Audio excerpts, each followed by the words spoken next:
Hello guys, कैसे हैं आप लोग। उम्मीद करता हूं आप सभी लोग अच्छे से होंगे। मैं मुकीम सर आपके अपने चैनल टीचिंग एंड लर्निंग में आपका तहे दिल से स्वागत है, इस्तकबाल है, वेलकम है। आज हम जो आपको पढ़ाने वाले हैं, कुछ स्टूडेंट ने कहा कि सीटेट को कुछ मैथ का वीडियो बनना चाहिए, तो उनके कहने पर सीटेट के कुछ वीडियो आपको मिलते रहेंगे और जो चल रहा है टॉपिक वो भी बराबर आपको मिलता रहेगा। कोशिश है हमारी कि सीटेट की ज़्यादा से ज़्यादा हम आपको वीडियो दे सकें। ये वो क्वेश्चन हैं जो पिछले वर्षों में आ चुके हैं और ये 2011 का जो मैथ का जो पोर्शन था सीटेट में, वही क्वेश्चन लिखे हुए हैं। ये 6 to 8 का है, ठीक है। प्राइमरी का भी मिलेगा और जूनियर का भी मिलेगा। अगर आपने पिछले आए हुए क्वेश्चनों को ही हल कर लिया तो आप ये मान लीजिएगा कि कम से कम 60% तक आप उस तरीके के क्वेश्चन जो भी आएंगे आप आसानी से कर सकते हैं, ठीक है। देखिएगा, आइएगा पहला क्वेश्चन पढ़ते हैं और बहुत ध्यान से इसको समझिएगा कि कैसे क्वेश्चनों को लगाना है, क्योंकि इसमें सब मिक्सअप है, तो इसलिए और ध्यान देना है। और वो लोग ज़्यादा ध्यान देंगे जो गणित नहीं जानते हैं अच्छी तरीके से, और जो जानते हैं उनके लिए तो बहुत सरल है, लेकिन उनके लिए भी यही है कि बारीक चीज़ें सीखें। देखिएगा, पहला, यदि एक वर्गाकार की दो आसन्न भुजाओं को क्रमशः 20% और 40% घटा दिया जाए तो नया क्षेत्रफल कितने प्रतिशत घट जाएगा।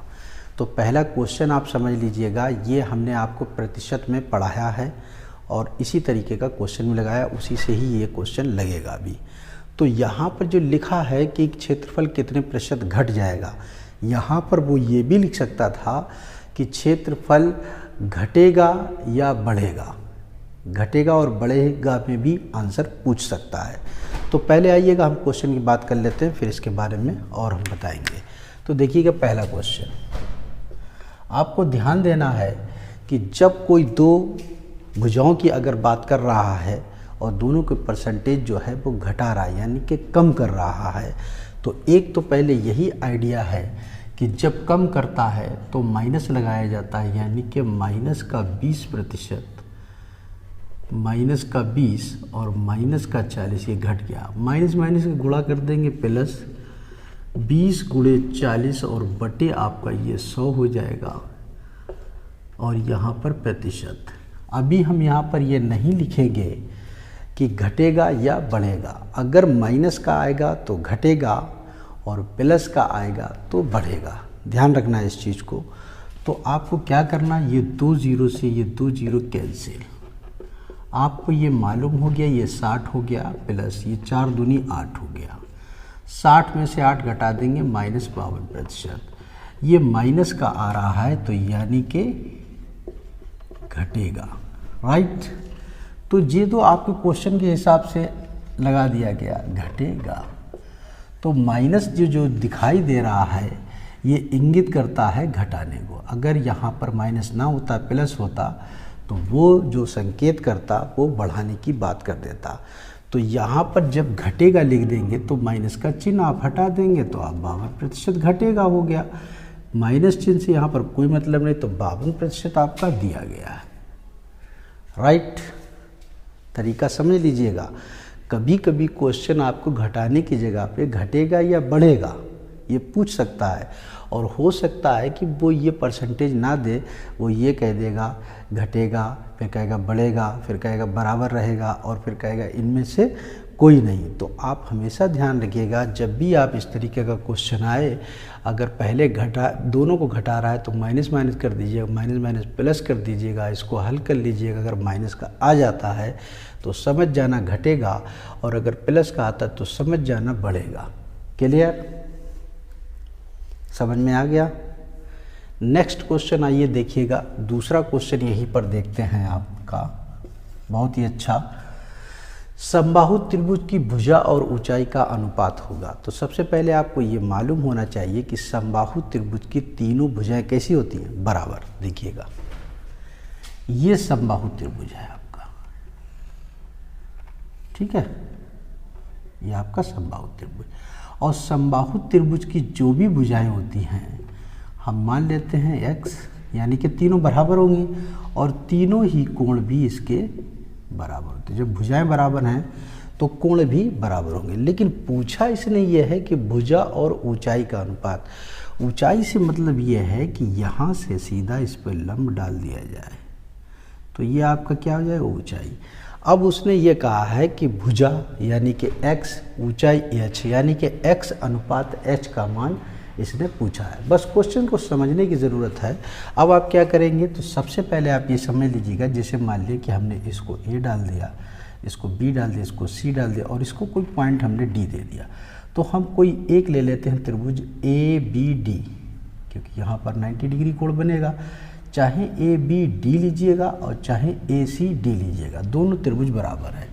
तो त्रिभुज ABD से क्या करेंगे, पाइथागोरस एक प्रमेय होती है कर्ण पर बना वर्ग। ये वाला कर्ण पर बना वर्ग देखिएगा, कर्ण हमारा AB स्क्वायर है बराबर BD square plus AD square. मान रख दीजिएगा AB को हमने क्या माना है, x स्क्वायर प्लस BD को हमने क्या माना है, बराबर का निशान BD। तो जो BD देख रहे हैं, जब यहाँ पर लंब पड़ा तो इसको हमने x माना, तो पूरी x थी तो ये कितनी रह जाएगी, आधी रह जाएगी, x/2 का होल स्क्वायर प्लस AD हमारा कितना h, तो ये h स्क्वायर हो गया।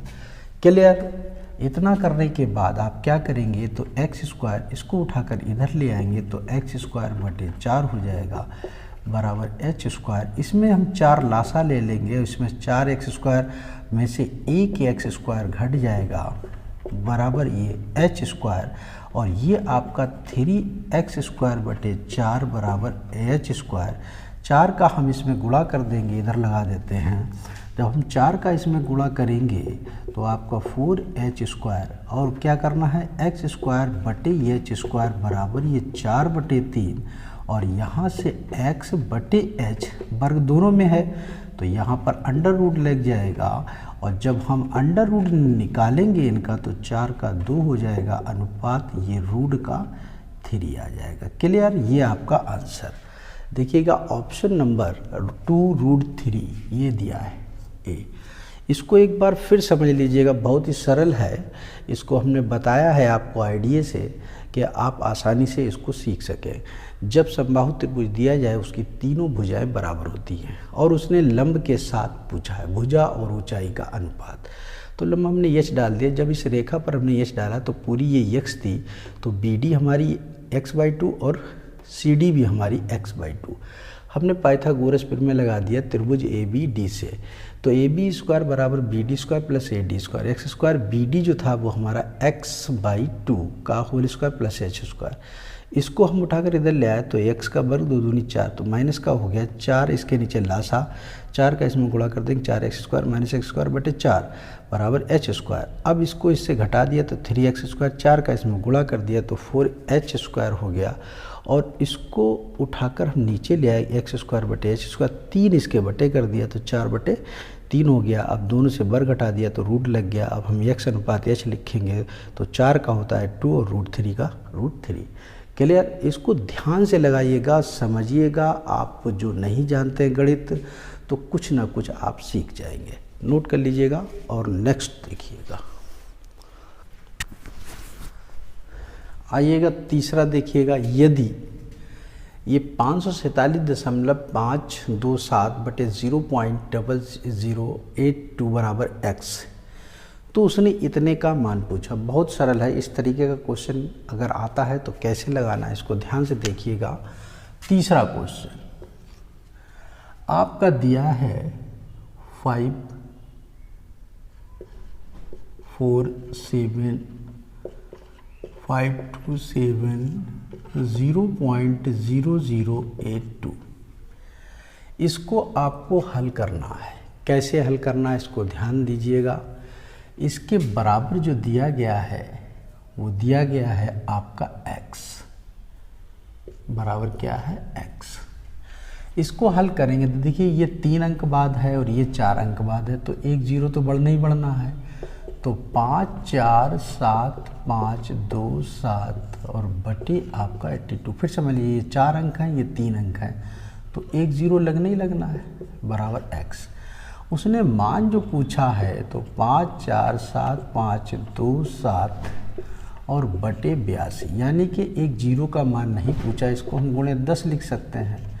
जब हम इसको 5 4 7 5 2 7 लिखेंगे और बटे 85 इसका मान पूछा है, तो ये जो 10 जो है वो x के नीचे आ जाएगा, यानी कि x बटे 10, यही आपका आंसर होगा। देखिएगा ऑप्शन नंबर डी दिया गया है। क्लियर? दशमलव सिर्फ इसमें हटाना था, ज़ीरो मिलाने थे, कितने अंक बाद है कितने अंक बाद नहीं है। ये 3 अंक बाद था, ये 4 अंक बाद था, तो एक जीरो ऊपर लग जाएगा। अब हमें इसका मान चाहिए था, तो हम गुणे 10 लिख सकते हैं एक जीरो को, तो 10 जो है वो x के नीचे लगे, वही आपका आंसर। इसको नोट कर लीजिएगा और नेक्स्ट देखिएगा। आइएगा चौथा क्वेश्चन हम पढ़ते हैं। चौथा क्वेश्चन क्या है कि आपका 57.12% पूछा था कि तुल्य भिन्न होगी, तो इसमें तुल्य भिन्न निकालना है, यानी कि परसेंटेज आपको हटाना है, दशमलव हटाना है। तो जब हम इसको हल करेंगे तो 57 जो था ये 12 लिख देंगे, और ये परसेंटेज जब हटेगा तो आप ये 100 लगा देंगे, राइट। परसेंटेज हट गया यानी 100 लग गया। अगर ये आप दशमलव यहाँ से आप हटाते हैं तो नीचे कितने अंक बढ़ जाएंगे, 100 और बढ़ जाएंगे, तो 100 गुणे ये आपका 100। आप फिर समझ लीजिएगा, परसेंटेज हटाया 100 हुआ, यहाँ से दशमलव 2 अंक बाद है, फिर 100 का गुणा कर दें, दशमलव हट गया। अब यहाँ से आपको अगर काटना है तो काट सकते हैं, 4 से ये 25 आ गया, 4 से काट दे, 4 एकम 4, 4 चक्कू 16, 4 दूनी 8 और 4 अट्ठे 32, 4 से ये काट दीजिएगा तो 4 तियो 12, 4 पंचे 20 और 4 सत्ते 28। कहने का मतलब 357 बटे 25, 25 का गुणा करेंगे 625, यही आपका आंसर होगा। तो 357 बटी 625 ये आपका आंसर। क्लियर? समझ में आ गया? पहला होगा। आइएगा नेक्स्ट क्वेश्चन देखिएगा, इसी में ही देख लेते हैं, बहुत ही अच्छा है। इसमें दिया गया है 2x minus 13, 2x minus 11, 2x minus 9, 2x minus 7। कह रहा है क्रमागत सम संख्याएं हैं, विषम है, प्राकृतिक है। जब कभी भी इस तरीके का अगर क्वेश्चन आता है तो जैसे मान लीजिए कि अगर हम x का 1 रखेंगे तो माइनस की संख्या आएगी, तो ऐसी संख्या रखो जो 13 से ज़्यादा हो, घटने में आसानी हो जाए। 6 दूनी 12 करेंगे तब भी आपकी ज़्यादा हो जाएगी। x बराबर 7 रखेंगे तो 7 दूनी 14 में से 13 जाएगा। आप समझ लीजिए, अब यहीं पर समझ लीजिएगा x बराबर हमें क्या रखना है, 7 रखना है, क्योंकि किसी में भी माइनस नहीं पहले आना चाहिए। तो यहाँ पर 7 रखेंगे तो 7 दूनी 14 में से 13 जाएगा, कितना बचेगा 1। 7 दूनी 14 करेंगे, 14 में से 11 जाएगा 3, और 7 दूनी 14, 14 में से 9 जाएगा 5, और फिर 7 दूनी 14, 14 में से 7 जाएगा, कितना बचेगा 7। तो आप देख रहे हैं 1 3 5 7। अब क्रमागत कह रहा है, तो जब क्रमागत की बात कर रहा है तो 1 3 5 7 ये आपको एक तरीके से अगर देखा जाए तो आप देख सकते हैं उसमें जो लिखा हुआ है आंसर में, ये सम संख्याएं हैं नहीं। कौन सी संख्याएं हैं? ये विषम संख्याएं हैं। 1 3 5 7। अब बहुत से लोग क्या कहेंगे, अभाज्य संख्या हो जाए, जबकि अभाज्य जो है वो 1 से स्टार्ट नहीं होती है, 2 से स्टार्ट होती है। क्लियर? तो 1 3 5 7 ये कौन सी संख्याएं कहलाएंगी? विषम संख्याएं। विषम संख्या, यही आपका आंसर होगा। तो विषम संख्या ये। क्लियर? समझ में आ गया? बहुत आसानी से, बहुत आराम से आप पढ़िएगा। इसमें ये नहीं है कि एकदम उठ गए, एकदम हमको ऐसा लगा कि अब हम सीख जाएंगे, एकदम हमको ऐसा लग रहा है कि नहीं सीख पाएंगे। आप प्रैक्टिस करिएगा डेली और सुकून से पढ़िएगा, आपको समझ में आएगा। नोट करिएगा, नेक्स्ट देखिएगा। आइएगा, आपके सामने ये छठा क्वेश्चन लिखा हुआ है, ज़रा ध्यान से देखिएगा। इसको दोनों बता दिए जाएंगे किस तरीके से आपको लगाना है। ये 2 plus root 3 plus 2 minus root 3 ये दिया गया है, ठीक है। और भी एक जो क्वेश्चन है हो सकता है इसमें, क्योंकि इसमें जो है बहुत सारी किताबों में गलत भी आया है, पूरे का रूट है, पूरा रूट, वो भी बता देंगे। तो दोनों समझ लो कि अगर दोनों कैटेगरी में से कोई एक कैटेगरी का आपका आ जाएगा तो आप आसानी से लगा देना, ठीक है। तो देखिएगा आप कैसे लगाएंगे इसको मान लेते हैं हम x, क्या मान लेते हैं x, दोनों पक्षों का वर्ग करने पर, जब वर्ग करते हैं हम तो 2 + √3 के ऊपर √2 - √3 के ऊपर रूट का होल स्क्वायर। इस x को हम इधर लिख लेते हैं, कोई दिक्कत नहीं है, दोनों पक्षों का वर्ग हो गया, x² लिख दिया और ये लिख दिया, ठीक है। अब आपका x² बराबर चलेगा, a + b का होल स्क्वायर खोलेंगे तो हम a² करेंगे तो इसके ऊपर से रूट हट जाएगा, 2 + √3 इसके ऊपर से भी रूट हट जाएगा, और प्लस का 2ab होता है तो 2 + √3 इंटू √2 - √3, तो ये √3 से √3 कट गया, x² बराबर ये 4 आ गया, प्लस का 2, ये आपका जो एक फार्मूला बनेगा a + b a - b, यानी कि 2 का वर्ग माइनस √3 का वर्ग, ये आपका 4 आ जाएगा, प्लस 2 आ जाएगा, ये 4 - 3 और ये आपका 4 + 2, ये √1 बचेगा तो 1 ही आएगा। तो x² बराबर आपका 4 - 2, x² बराबर आपका 6, तो x बराबर √6, इसके हिसाब से आपका √6 आंसर आएगा। क्लियर। अब इसी सवाल को थोड़ा बदल दिया जाए, क्योंकि किताब में ये गलत सवाल लिख के आया, छप के आया था, तो देखिए इस हिसाब से तो √6 आएगा, ठीक है। अब देखिएगा जो सवाल लगेगा वो भी उसको भी बता देते हैं, इसको नोट कर लीजिएगा। और फिर अब देखिएगा ये छठा क्वेश्चन आपने लगा दिया गया, बाय चांस अगर ये छठे क्वेश्चन में इस तरीके से अगर दे दिया जाए तो √2 + √3 और +2 - √3 और पूरे का होल स्क्वायर, इसका अगर मान पूछा जाए, ये अलग से बता रहे हैं क्योंकि ये जो दिया गया है वो हमने लगा दिया किताब से आपकी। अब बाय चांस अगर इस तरीके से सवाल आ जाए, जब अगर इस तरीके से आएगा तो आंसर आपका 6 आएगा। कैसे आएगा देखिएगा, इसको हम क्या कर लेते हैं, मान लेते हैं x, चलिए इसको खोल लेते हैं। जब हम इसको खोलेंगे तो 2 + √3 + 2 - √3, अब प्लस आप लगा देंगे 2, तो रूट के अंदर 2 + √3 एक ब्रैकेट में, और दूसरे में आपका आएगा 2 - √3 एक ब्रैकेट में, ये और ये कैंसिल, तो x बराबर आपका 2 और 2 कितना हो जाएगा, 4 हो जाएगा, +2, इसको एक दफ़े जोड़ दो, a + b a - b, 2 का वर्ग माइनस √3 का वर्ग, ये आपका 4 + 2, 2 का वर्ग 4 - 3, ये आपका 4 + 2, ये √1 का मान 1 ही होता है, और इसको हम लिख सकते हैं 4 - 2 = 6। तो इस हिसाब से तो आपका 6 आएगा, अगर वर्ग लगा हुआ होता तब आपका आंसर 6 आता है, लेकिन इस तरीके कर दिया है तो √6 है। इसको ध्यान रखना है सिर्फ आपको, ऐसा नहीं है कि पता लगा जी हमने तो ये लगा ही दिया है, ये जो है बताया है वर्ग के हिसाब से। अगर बाई चांस प्रश्न में वर्ग अगर है आपका तो आंसर आपका 6 आएगा। इसको नोट कर लीजिए। नेक्स्ट देखिएगा, एक्स्ट्रा में डाल लीजिएगा इसको।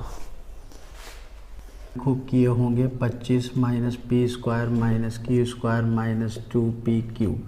इसमें क्या करेंगे, ये 25 ऐसे लिख लेंगे, माइनस चिन्ह कॉमन ले लेंगे, अंदर के ये सारे चिन्ह जो हैं वो धनात्मक हो जाएंगे, और ये 25 को हम 5 का वर्ग लिख सकते हैं, माइनस इसको हम a² + b² + 2ab, यानी कि p + q का होल स्क्वायर। इसको जब हम एक दफ़े जोड़ेंगे और एक दफ़े घटाएंगे तो 5 + p + q, ये a + b हुआ, a - b 5 - p + q, और जब हम इसको एक ब्रैकेट में करेंगे तो 5 + p + q, और दूसरे में 5 - p - q, ये आपका आंसर। ऑप्शन देख सकते हैं, सी ऑप्शन आपका ठीक है। क्लियर? इसको बराबर प्रैक्टिस करिएगा तभी ये क्वेश्चन और समझ में आएंगे। इसके बाद चलिएगा हम 8वां भी लगा देते, यहीं पर लगा देते हैं।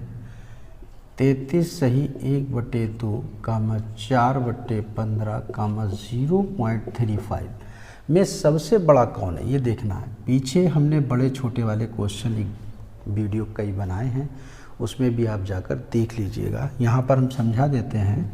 ये 33 दूनी 66 और 67/2% कामा 15 का इसमें हम भाग देंगे, दशमलव लग गया, 40 हो गए, 15 दूनी 30, बचा कितना 10, 100 हो गए, 15 छक्का 90, 2 अंक तक रखिएगा। अब इसमें भी अगर हम भाग दे देंगे तो 2 तियाँ 6 और 2 तियाँ 6, 2 पंचे 10, ये अभी प्रतिशत में है, कामा 0.26 कामा 0.35। परसेंटेज पहले आप हटा लीजिएगा, जब परसेंटेज हटेगा तो नीचे 100 आ जाएगा, गुणे 1/100 कामा 0.26 0.35। यहाँ से 2 अंक बाद जब दशमलव लगाएंगे तो 0.335 0.26 और 0.35। अब आप इसमें से देख सकते हैं कौन बड़ा है, तो आप देख सकते हैं 0.33 2 अंक तक 0.26 0.35 यानी कि 35 वाला बड़ा है, तो यही आपका आंसर होगा, ये बड़ा है, तो 0.35 बड़ा है, ऑप्शन नंबर ए। क्लियर? इसको नोट कर लीजिएगा और नेक्स्ट देखिएगा 9वां क्वेश्चन देखिएगा। देखने में बहुत छोटा है, थोड़ा सा बहक जाएंगे, आंसर गलत आ जाएगा। तो इसको क्या है कि 3 खरीदने पर 1 मुफ्त, खरीद 3 रहे हैं और 1 मुफ्त,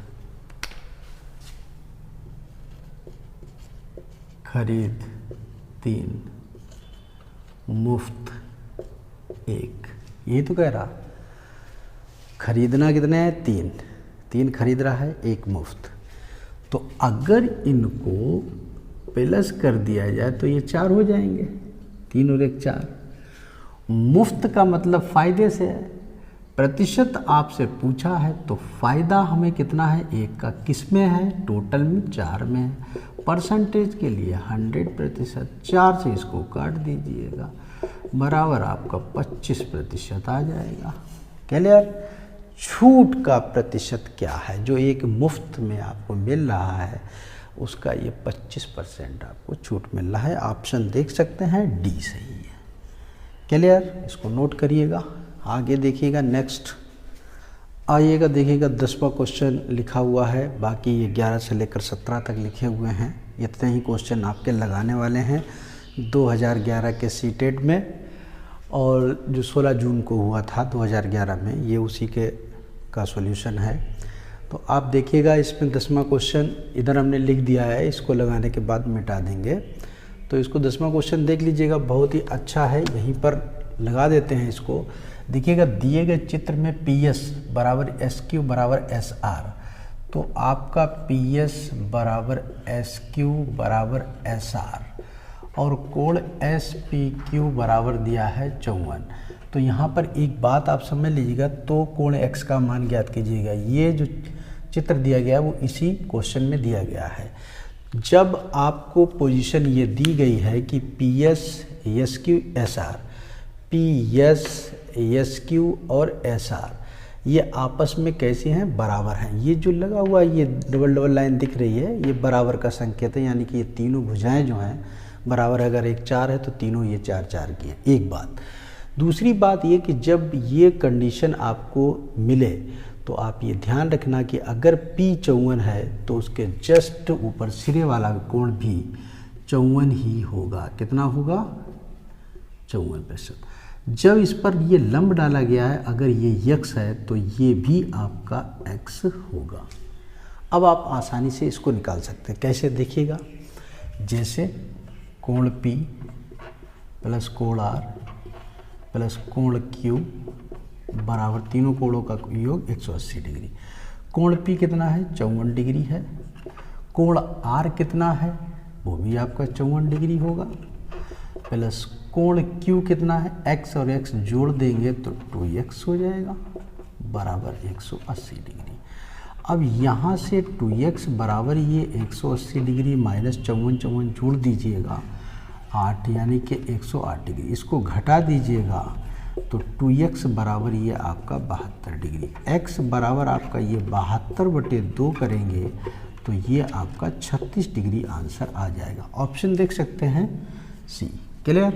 इसको नोट कर लीजिएगा, फिर एक बार समझ लीजिएगा। जब आपकी ये तीनों भुजाएं बराबर दी गई हैं तो P वाला कोण जो है वो R वाले कोण के बराबर होगा।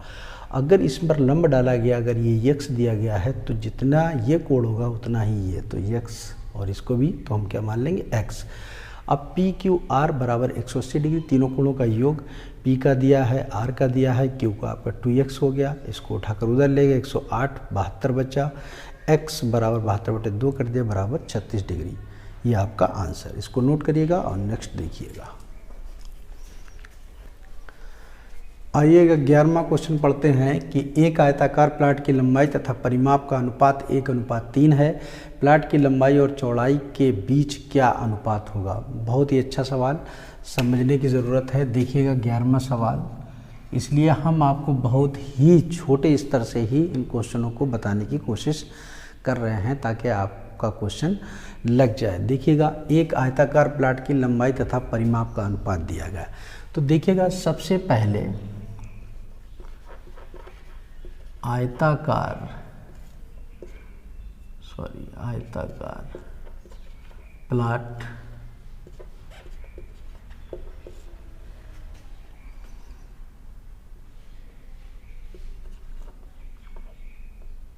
की लंबाई हम मान लेते हैं x, या लंबाई x मानेंगे तो चौड़ाई आप उसकी क्या मानेंगे b, आयताकार। ठीक, इसके बाद आप ये सोचिएगा कि आयताकार प्लाट का परिमाप जो दिया गया है, परिमाप, तो लंबाई और परिमाप का अनुपात दिया गया है, जो जिस तरीके से दिया गया है वही हम लिख लेते हैं, लंबाई बटे परिमाप बराबर कितना दिया गया है, 1/3। आयताकार प्लाट की लंबाई x, चौड़ाई हमने मान ली b। ये कोई ज़रूरी नहीं कि आप लंबाई x माने चौड़ाई b माने, आप x और y मान सकते हैं, a और b भी मान सकते हैं, जो भी आपको लगे अच्छा वो मान सकते हैं। अब यहाँ पर जिस तरीके से आपके क्वेश्चन ने कहा कि लंबाई और परिमाप का अनुपात जो है वो 1:3 है, तो लंबाई को हम कैसे प्रदर्शित कर रहे हैं, यल से। परिमाप का इसका फार्मूला होता है 2 लंबाई धन चौड़ाई बराबर 1/3। परिमाप, आयत का परिमाप होता है 2 ब्रैकेट में लंबाई धन चौड़ाई। तो यहाँ से हमारा देखिएगा क्या चीज़ निकल के आएगी, और जो चीज़ पूछी है वो अपने आप आ जाएगी, लंबाई और चौड़ाई के बीच का अनुपात। इसका इससे हम गुणा कर देंगे तो आपका ये 3l हो जाएगा, इसका इससे गुणा कर देंगे तो 1 है तो वही रहेगा, 2 का अंदर गुणा 2l + 2b हो जाएगा, और 2l को हम इधर ले आएंगे तो माइनस का 2l बराबर 2b, और यहाँ से l बराबर ये 2b हो जाएगा, और b उठाकर नीचे ले आएंगे तो l/b बराबर 2, और बटे इसका क्या रहेगा 1। क्लियर? तो आप ये यहाँ से सोच सकते हैं कि l/b जो है वो 2/1, तो इसका मतलब है l/b बराबर 2/1। यही आपका आंसर होगा। ऑप्शन देख सकते हैं 2:1 a दिया गया है। क्लियर? एक बार फिर समझ लीजिएगा इसको कि देखिएगा आयताकार प्लाट की लंबाई l मान ली गई है, चौड़ाई b मान ली है। अब प्रश्न ये कह रहा है लंबाई और परिमाप का अनुपात जो है वो 1:3 है, तो लंबाई को l लिख दिया, परिमाप का फार्मूला 2 लंबाई धन चौड़ाई, इसका इससे गुणा कर दिया 3l हो गया, इसका इससे गुणा करेंगे 1 है तो वही रहेगा, तो 2 का l में गुणा 2l, 2 का b में गुणा 2b, 2l को उठाकर इधर ले आए तो 3l - 2l बराबर 1l बचा बराबर 2b। अब वो जो पूछ रहा है लंबाई और चौड़ाई के बीच के अनुपात, तो लंबाई अपनी जगह पे, चौड़ाई हमने इसके बटे कर दिया, और 2 बचा तो 2 के नीचे हमेशा 1, कोई भी संख्या नहीं होती उसके नीचे 1 होता है, तो l और b बन गया, लंबाई और चौड़ाई बन गया, तो लंबाई अनुपात चौड़ाई बराबर 2:1। ऑप्शन नंबर ए सही है, यही आपका आंसर है। इसको नोट करिएगा और नेक्स्ट देखिएगा। आपके सामने ये देखिएगा 12वां क्वेश्चन, जो कि वेरी मोस्ट इम्पॉर्टेंट है। ये खाली सीटेट में ही नहीं आता है, रेलवे वगैरह सभी में आ जाता है। तो देखिएगा 12वां क्वेश्चन बहुत ही अच्छा जिस तरीके से दिया आप उसी तरीके से ए स्टार बी बराबर आपका ए स्क्वायर प्लस बी स्क्वायर। दूसरा दिया है ए डॉट बी बराबर ए स्क्वायर माइनस बी स्क्वायर। समझिएगा, तो 5 स्टार 2 और डॉट 25 का मान पूछा है।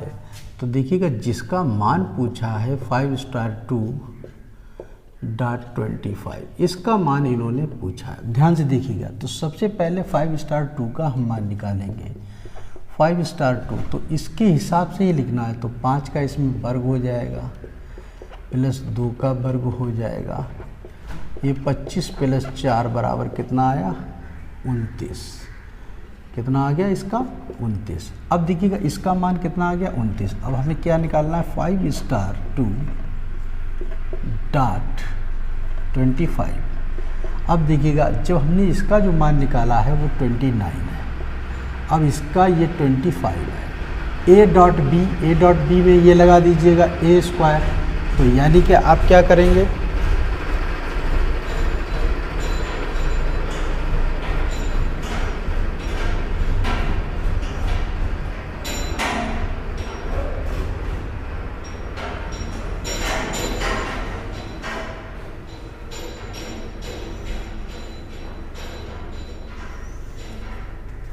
तो ये आपका 29 और ये 25। अब देखिएगा ए डॉट बी, तो आपका क्या लिखाना है? ए स्क्वायर माइनस बी स्क्वायर, यानी कि 29 का वर्ग माइनस ये 25 का वर्ग। इसको एक दफ़े जोड़ दीजिएगा, चाहे फिर 29 का वर्ग बना लीजिएगा या 25 का वर्ग बना लीजिए, तब भी आपका आंसर ले।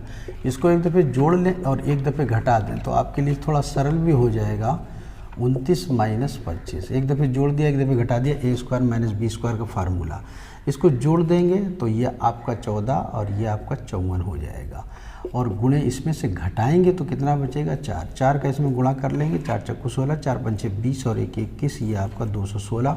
आंसर ऑप्शन नंबर सी सही है। एक बार फिर इसको आप देख लीजिएगा, समझ लीजिएगा, फिर बता देते हैं।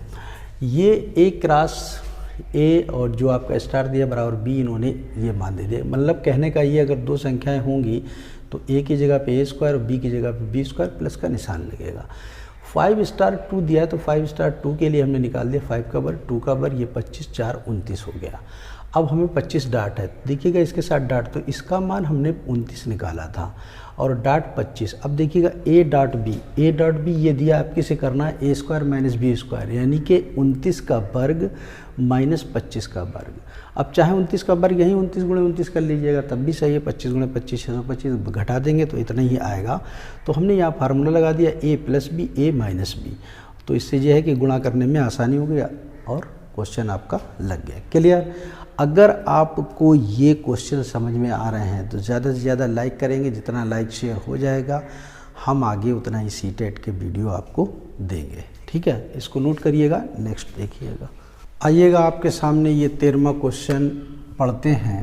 ये 13वां क्वेश्चन बहुत ही सरल और बहुत ही इम्पॉर्टेंट, इसका हमने आपको एक वीडियो बनाया है नंबर सिस्टम में। आप नंबर सिस्टम में जाइएगा प्लेलिस्ट खोलकर, और नंबर सिस्टम में ये वाले क्वेश्चन पूरा एक वीडियो बना हुआ है। जिस तरीके की भी घात आया आप आसानी से लगा सकते हैं। यहाँ पर घात वाला आया, इकाई का अंक पूछा जाता है, कई एग्ज़ाम में पूछा जाता है, लगभग ये आता है। तो इसका अगर आपको अच्छे से सीखना है तो आप नंबर सिस्टम वीडियो में जाइएगा प्लेलिस्ट में, उसमें सारे वीडियो पड़े हुए हैं। इसका एक वीडियो बना हुआ है पूरा, अच्छे तरीके से देख लीजिएगा। तो 13वां सवाल यहाँ पर देखिएगा, ये है आपका 13 की घात 2003। इसमें इकाई का अंक निकालना है। तो यहाँ पर एक छोटी सी बात ये समझ लीजिएगा, अगर हम 3 का वर्ग करते हैं तो 3 त्रिका 9, और 3 का क्यूब करते हैं तो 3 त्रिका 9 तियां 27। तो वर्ग से हमारा 9 आता है, यानी कि सम संख्या से 9 आएगा और विषम संख्या से हमारा 7 आएगा। आप करके देख सकते हैं। 3 की पावर 4, 3 त्रिका 9 तियां 27 तियां 81, ये हो गया 4 का हो गया। अब 5 का अगर करेंगे तो 3 की पावर 5 जब बनाएंगे तो इसमें 3 का जब हम गुणा करेंगे तो 3 एकम 3, 3 8 24, तो यहाँ पर 3 आ रहा है। तो कहने का मतलब ये है कि आप यहाँ से समझ सकते हैं कि 3 का जब हम वर्ग कर रहे हैं तब तो आपका 9 आएगा, और क्यों कर रहे हैं तो 7 आएगा, और ये 4 कर रहे हैं तो 1 आएगा। तो हमारा जो निकालने का जो मेथड है, जो तरीका है, इसको ध्यान में रखे हुए आपको लगाना है। तो जैसे ये सारी चीज़ें आप देख रहे हैं, अगर हम 13 को अगर हम लिख दें 2000 + 3, तो हम 13 की पावर 2000 आसानी से लिख सकते हैं, और फिर इंटू हम लगा सकते हैं, और 13 की पावर हम कितनी लिख सकते हैं, 3। जब ये आपका 2000 है तो 4 से ये पूरा कट जाएगा, 4 पंछी 20, और घात 4 वाले में कितना आएगा इकाई का अंक, 1। भाई 4 से ये कट जाएगा ना। अगर और आपको लिखना है, इतनी बात नहीं समझ में आ रही है, तो 4 से इसको हम भाग देंगे तो 4 पंछे 20 यानी कि 500, और ये 13 की पावर 3।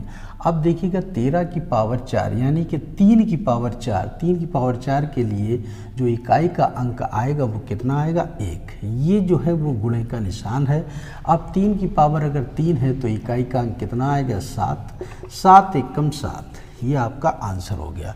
यहाँ पर हमने आपको इसलिए डिटेल से बता दिया कि आप समझ जाएं, लेकिन जब इसका आप वीडियो देख लेंगे तो सारी संख्याओं के इकाई का अंक का तरीका बताया गया है, और उसको जब आप लगा लेंगे तो देखते खन ही आप आंसर दे देंगे। इसको नोट कर लीजिएगा और नेक्स्ट देखिएगा। आइएगा 14वां क्वेश्चन पढ़ते हैं, 14 नंबर का। इसका आपका बी था ऑप्शन सही।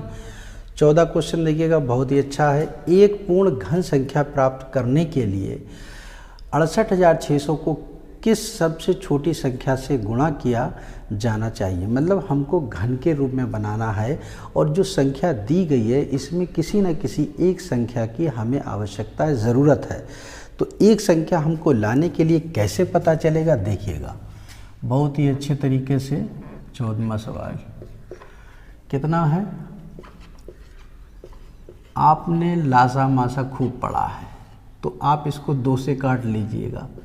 2 तिया 6, 2 चाकू 8, 2 तिया 6। फिर आप इसको 2 से काट लीजिएगा। 2 एकम 2, 2 सत्ते 14, 2 एकम 2, 2 पंछे 10, 0।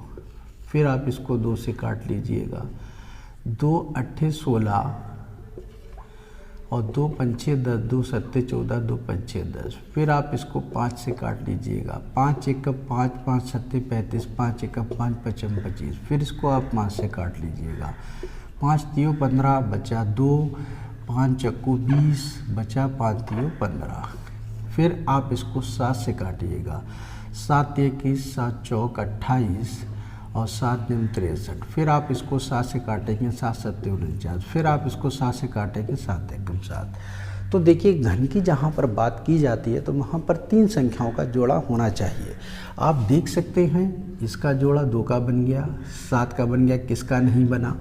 जिसका नहीं बना उसी संख्या की हमें ज़रूरत है, उसी संख्या की हमको आवश्यकता है घन बनाने में। अगर इसमें 5 1 का गुणा कर दिया जाए तो ये जो संख्या जो आएगी वो आपकी पूर्ण घन संख्या बन जाएगी। तो हमें किसकी ज़रूरत पड़ गई है, 5 की। तो हमें घन संख्या जो बनानी है तो उसके लिए हमें 5 की आवश्यकता पड़ेगी। तो किस संख्या से गुणा किया जाएगा, 5। यही आपका आंसर होगा। तो डी ऑप्शन। क्लियर, बात समझ में आ गई। संख्या आपको दे दी गई है, उसमें ये पूछा गया है कि कौन सी और संख्या इसमें गुणा किया जाए जिससे हमारी जो संख्या है वो पूर्ण घन बन जाए। उसने पूर्ण घन वाली संख्या नहीं पूछी है, उसने संख्या देकर वो संख्या पूछी है जिससे गुणा करने से पूर्ण घन संख्या बन सकती है। तो आपने जब इसको लगाया, लगाने के बाद देखा कि 2 का भी 3 बन गया, 7 का भी 3 बन गया, 5 का नहीं बना है। तो जिसका नहीं बना है तो 5, अगर एक ही 5 होता तो हमें 2 5 की ज़रूरत हो जाती, 5 25 की ज़रूरत पड़ जाती। इसको नोट कर लीजिएगा और नेक्स्ट देखिएगा। आइएगा 15वां क्वेश्चन देखते हैं, बहुत ध्यान से देखिएगा। आधार x इकाई के साथ त्रिभुज का क्षेत्रफल भुजा x इकाई के साथ वर्ग के क्षेत्रफल के बराबर है, तो त्रिभुज का शीर्ष लंब होगा। तो त्रिभुज का शीर्ष लंब उसने पूछा है। तो आप ये पहले देख लीजिएगा कि आधार x इकाई के साथ त्रिभुज का क्षेत्रफल, ठीक। तो आप क्या करेंगे, तो देखिएगा सबसे पहले आधार x इकाई के साथ त्रिभुज का क्षेत्रफल। तो देखिएगा ये कोई त्रिभुज है, त्रिभुज का कोई नाम नहीं दिया गया है आपका, ये आधार के साथ दिया गया x। तो अगर हम इसमें डॉट डॉट डाल देते हैं तो ये आपका h हो जाता है। आगे कह रहा है कि x इकाई का एक वर्ग का क्षेत्रफल, ये वर्ग है, तो जब वर्ग है तो ये भी x, ये भी x, ये भी x, त्रिभुज का क्षेत्रफल और वर्ग का क्षेत्रफल वो ये कह रहा है कि आपस में बराबर है। तो अगर इसके त्रिभुज का क्षेत्रफल देखा जाए तो त्रिभुज का क्षेत्रफल बराबर वर्ग का क्षेत्रफल। त्रिभुज का क्षेत्रफल जब आधार दिया होता है तो यानी कि उसकी लंबाई आप डॉट डॉट करके खींच सकते हैं। तो सूत्र होता है 1/2 गुणे आधार गुणे शीर्ष लंब। खाली आप लिख दें लंब तब भी कोई दिक्कत नहीं है, उसमें लिखा हुआ है क्वेश्चन में तो इसलिए लिख दिया। वर्ग का क्षेत्रफल x²। इसमें मान रखेंगे 1/2 x आधार हो गया और शीर्ष लंब हमने h मान लिया बराबर x²। एक x से एक x कट गया तो h/2 बराबर x और h बराबर इसका इससे गुणा हो जाएगा 2x। यही आपका शीर्ष लंब होगा। क्या होगा? शीर्ष लंब 2x। आप देख सकते हैं 2x इकाई आपका आंसर दिया हुआ है, बी ऑप्शन ठीक है। इसको नोट कर लीजिएगा और फिर 16 और 17 बहुत ध्यान से देखिएगा। 16वां क्वेश्चन देखिएगा और 17वां बहुत ध्यान से। 16वां क्वेश्चन तो बहुत ही इंपॉर्टेंट, इसको देख लीजिएगा कैसे इसको लगाया जाएगा। क्वेश्चन में पूरा नहीं लिखा है, बता देते हैं कि एक आयत जो है वो क्षैतिज में 2 भागों में बांटा गया है। पहले 2 भाग किए गए हैं, एक ये और एक ये। फिर इसके बाद ऊपर वाले भाग को 3 बराबर भागों में बांटा गया है। फिर निचले वाले भाग को 4 बराबर भागों में बांटा गया है। इसने पूछा है जो छायांकित भाग है वो कितना है। तो ये लिखा है मूल आयत का कितना भाग छायांकित है, मतलब जितना आपको ये लाइनें दिख रही हैं ये कितना भाग बनेगा। देखिएगा इसको बहुत ध्यान से और बहुत ही अच्छे तरीके से। 16वां क्वेश्चन आपके सामने देखिएगा। सबसे पहले आप ये देखिएगा, ये पूरा पहले आयत पर नज़र डालिएगा, पूरे आयत पर, ठीक है। जब पूरे आयत पर आपने नज़र डाली तो सबसे पहले इसके 2 टुकड़े किए गए, 2 टुकड़े किए गए यानी कि एक को 2 बनाया गया, तो यानी कि आपका पहले आधा किया गया, ठीक। आधा कर लिया गया तो आधा नीचे है और आधा ऊपर है, ठीक। अब पहले ऊपर देख लीजिएगा, उस आधे में छायांकित भाग कितना है? 2, यानी कि 3 में 2 छायांकित भाग है। तो छायांकित भाग हमेशा ऊपर और कितने खाने हैं? 3, प्लस का निशान लगा दिया, ठीक। अब नीचे वाले खाने में आ जाइएगा। खाने कितने हैं? टोटल 4। छायांकित कितने हैं? 2। तो जो छायांकित है पहले आप हाफ का लिखेंगे क्योंकि हाफ ऊपर हो गया हाफ नीचे, तो हाफ इसका लिख दिया। अब इसमें छायांकित भाग आपके 2 हैं और खाने कितने हैं? 4। तो छायांकित भाग 2, खाने कितने हैं? 4। फिर एक बार समझ लीजिएगा, इस आयत को पहले 2 भागों में बांटा गया, तो पहला जो भाग जो आधा लिया गया है तो 1/2 लिख दिया है पहले भाग के लिए। अब पहले भाग में 3 भाग किए गए जिसमें से 2 छायांकित भाग है, तो 2 छायांकित भाग है किसमें? 3 खानों में, तो 2/3 लिख दिया, प्लस लगा दिया। अब नीचे वाले में आए तो ये भी आधे तो था, जब आधा था तो इसका 1/2 लिख दिया क्योंकि आधा ऊपर है और आधा नीचे है। अब उस आधे में 4 भाग किए गए, 4 भाग में 2 छायांकित भाग हैं तो 2 लिख दिया और कितने भाग हैं? 4। अब इनको हल कर दीजिएगा, वही आपका आंसर आ जाएगा। तो इसमें हम काट सकते हैं, 2 से 2 काट सकते हैं, ये 2 से 2 कट जाएगा, 1/3, 1/4। इसमें आप लासा ले लेंगे तो 4 3 12 हो जाएगा, तो 4 + 3 बराबर ये 7/12 आपका आंसर होगा। ऑप्शन आप देख सकते हैं सी सही है। क्लियर?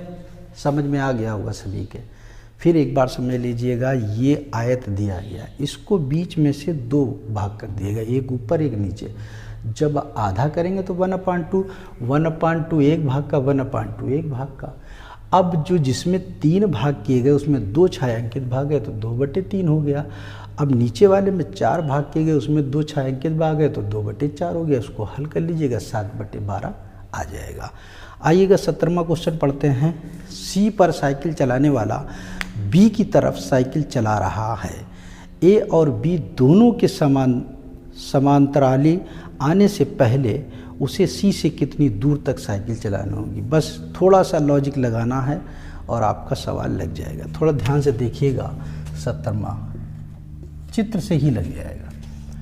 देखिएगा, सी से ए, सी से ए कितना दिया है, 10 किलोमीटर।